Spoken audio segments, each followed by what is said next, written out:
Good morning students. हाँ जी बच्चे, कैसे हो आप लोग?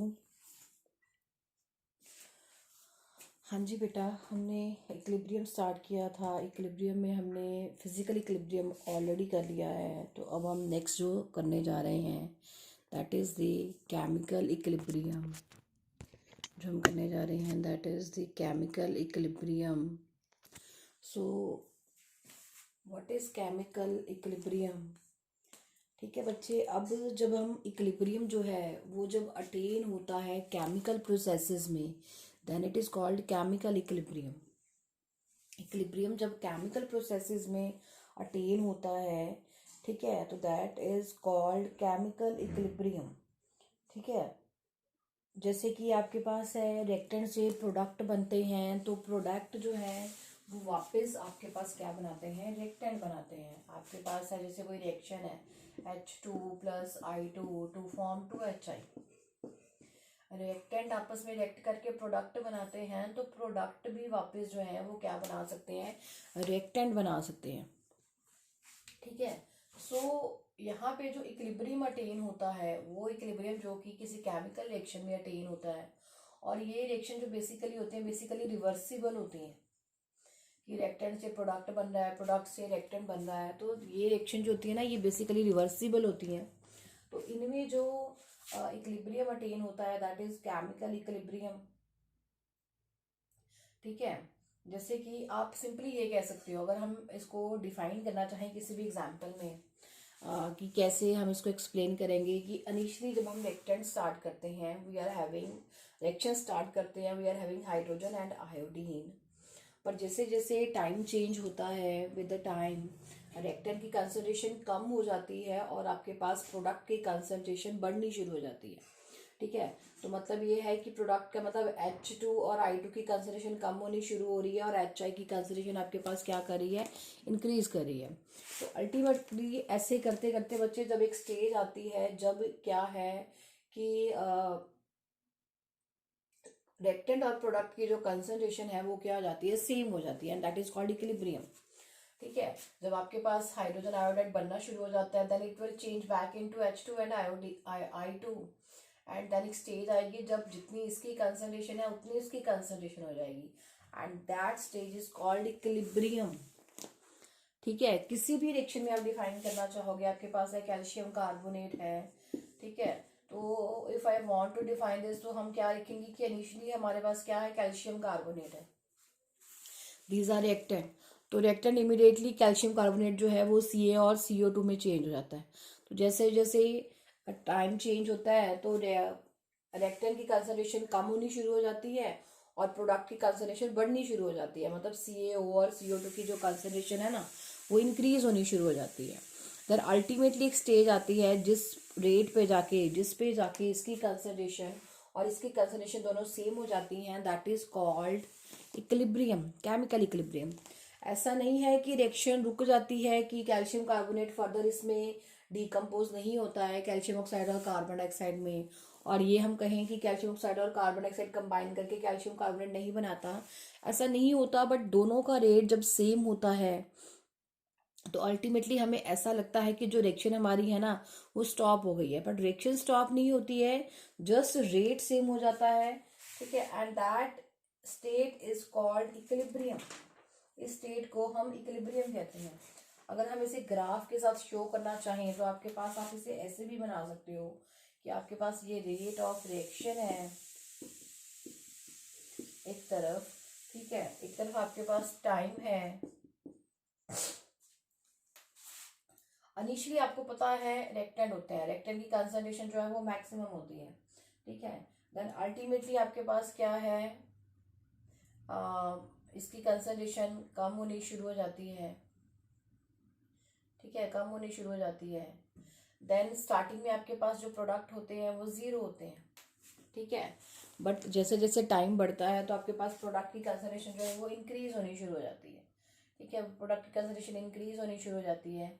देन अल्टीमेटली एक स्टेज आती है जब ये रेट ऑफ रिएक्शन जो रिएक्टेंट और प्रोडक्ट का है वो क्या हो जाता है, सेम हो जाता है, and this point is called equilibrium point.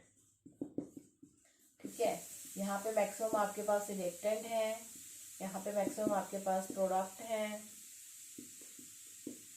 आप कंसंट्रेशन भी ले सकते हो, आप इसके फॉर्म में कि स्टार्टिंग में रिएक्टेंट की कंसंट्रेशन मैक्सिमम होती है, विद द टाइम ये कम होती है और देन ये कांस्टेंट हो जाती है। प्रोडक्ट की कंसंट्रेशन धीरे धीरे बढ़ती है एंड अल्टीमेटली ये क्या हो जाती है, कांस्टेंट हो जाती है, and that is called equilibrium point. ठीक है, और रिएक्टेंट का प्रोडक्ट में चेंज होना that is called forward reaction, product का रिएक्टेंट में चेंज होना and that is called backward reaction. तो अल्टीमेटली आप ये कह सकते हो कि फॉरवर्ड डायरेक्शन का जो रेट है वो कम हो जाता है धीरे धीरे, बट जो बैकवर्ड डायरेक्शन का उसका रेट धीरे धीरे क्या हो जाता है, इंक्रीज हो जाता है। और इक्विलिब्रियम आपके पास तब अटेन होता है जब आपके पास rate of forward direction is equal to rate of backward direction. Forward direction का रेट जो है वो बैकवर्ड डायरेक्शन की क्या हो जाता है, इक्वल हो जाता है। ठीक है, तो एग्जाम्पल आपके पास कोई भी हो, अल्टीमेटली आपको पता ये होना चाहिए कि पहले आपके पास रिएक्टेंट है, रिएक्टेंट की कंसंट्रेशन धीरे धीरे कम हो जाती है, प्रोडक्ट की कंसंट्रेशन बढ़ने लगती है, देन अल्टीमेटली जो प्रोडक्ट्स हैं वो रिएक्टेंट में चेंज हो जाते हैं। देन एक स्टेज आती है जब आपके पास जिस रेट पे रिएक्टेंट प्रोडक्ट में कन्वर्ट हो रहे हैं उसी रेट पे जो प्रोडक्ट्स हैं वो रिएक्टेंट में कन्वर्ट होना शुरू हो जाते हैं, and that point is called equilibrium point. ठीक है, और इक्विलिब्रियम की कुछ करेक्टरिस्टिक्स होती है कि इक्विलिब्रियम जरूरी नहीं है कि फॉरवर्ड डायरेक्शन से ही अटेन होगा या बैकवर्ड डायरेक्शन से ही अटेन होगा, equilibrium can be attain from any side. ठीक है, ठीक है, इसके लिए आपके पास करेक्टरिस्टिक्स हैं केमिकल इक्विलिब्रियम की कि equilibrium can be attain from any side, equilibrium can be attain from any side. ठीक है, सेकेंड है आपके पास कि इक्विलिब्रियम तभी अटेन होता है अगर आपके पास सिस्टम जो है वो क्लोज्ड वन है। ओपन सिस्टम में इक्विलिब्रियम अटेन नहीं होता है क्योंकि उसमें आपको पता है मास एनर्जी चेंज हो जाते हैं। ठीक है, और इक्विलिब्रियम हमेशा जो अटेन होता है वो क्लोज्ड सिस्टम में अटेन होता है। ठीक है, और थर्ड है आपके पास कि जो अगर आप कैटलिस्ट ऐड करते हो, catalyst does not effect the equilibrium point, catalyst does not effect the equilibrium point. अब इसका क्या मतलब है, इसका मतलब ये है कि आपको पता है कैटलिस्ट क्या होता है, कैटलिस्ट का काम होता है रिएक्शन को स्पीड अप करना, रिएक्शन का स्पीड को इंक्रीज करना। ठीक है, स्पीड तो इंक्रीज हो जाती है, ठीक है, दोनों डायरेक्शंस की हो जाती है, फॉरवर्ड डायरेक्शन की भी हो जाती है और बैकवर्ड डायरेक्शन की भी हो जाती है, बट इक्विलिब्रियम का पॉइंट चेंज नहीं होता है। इक्विलिब्रियम का पॉइंट ना चेंज होने का मतलब यहाँ पे क्या है कि मतलब इक्विलिब्रियम जिस पॉइंट पे आना होता है उसी पॉइंट पे आता है। हाँ, वो ये है कि अर्लियर आ जाएगा, जल्दी आ जाएगा आपके पास इक्विलिब्रियम। ठीक है, बट इक्विलिब्रियम की जो पॉइंट है वो चेंज नहीं होता कि इस पॉइंट पे जाके ये रिएक्शन जो है ना वो इतनी कंसंट्रेशन हो जाएगी तो जो रिएक्शन है ना वो फॉरवर्ड और बैकवर्ड का रेट सेम हो जाएगा। सपोज किसी रिएक्शन के लिए हम कहें कि आपके पास जब कंसंट्रेशन हमने 200 ली थी इनिशियली, जब हम कंसंट्रेशन ले लें कि 50 हो जाएगी तो रिएक्शन जो है वो इक्विलिब्रियम में आ जाएगी।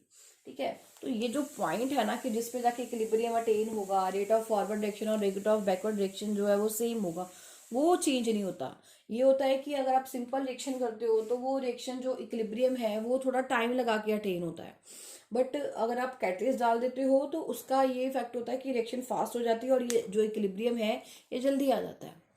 देखो सिंपल सी एग्जांपल है, आपने किसी जगह पे जाना है, आपका डेस्टिनेशन जो है वो सपोज आपका कोई स्कूल है या आपको किसी आपने टेम्पल पे जाना है। ठीक है, तो आप उसे साइकिल पे जाओ, आप उसको कार पे जाओ। ठीक है, तो बट आपका डेस्टिनेशन पॉइंट सेम है, मींस आपने टेम्पल में जाना है, आपका डेस्टिनेशन पॉइंट सेम है, बट आप उसे साइकिल से जाओगे तो वो धीरे हो जाएगा, बट आप उसको बाइक से जाओगे, कार से जाओगे तो वो जो पॉइंट है, डेस्टिनेशन है, आप वहाँ पे जल्दी अराइव कर जाओगे। पॉइंट यही आपके पास चीज़ है कि हमारे पास यही है कि इक्विलिब्रियम वहीं पे है, बट ये हो जाता है कि कैटलिस्ट के साथ रिएक्शन फास्ट हो जाती है और वो जल्दी अटेन हो जाता है। ठीक है, so I hope you understand this. Equilibrium ठीक है। मीन्स इक्विलिब्रियम जो हम बार बार कहते हैं, इक्विलिब्रियम का मतलब है बैलेंस। बेसिकली बैलेंस का मतलब जिस रेट पे फॉरवर्ड डायरेक्शन हो रही है उसी रेट पे बैकवर्ड डायरेक्शन हो रही है। इक्विलिब्रियम जो होता है वो हमेशा डायनामिक होता है। डायनामिक का मतलब होता है कि इक्विलिब्रियम जो है ना वो कभी रुकता नहीं है, कभी रुकता नहीं है। बट ये होता है कि जिस रेट पे फॉरवर्ड डायरेक्शन होती है ना वो उसी रेट पे बैकवर्ड डायरेक्शन हो जाती है, और हम ये क्लोज वेसल में करते हैं।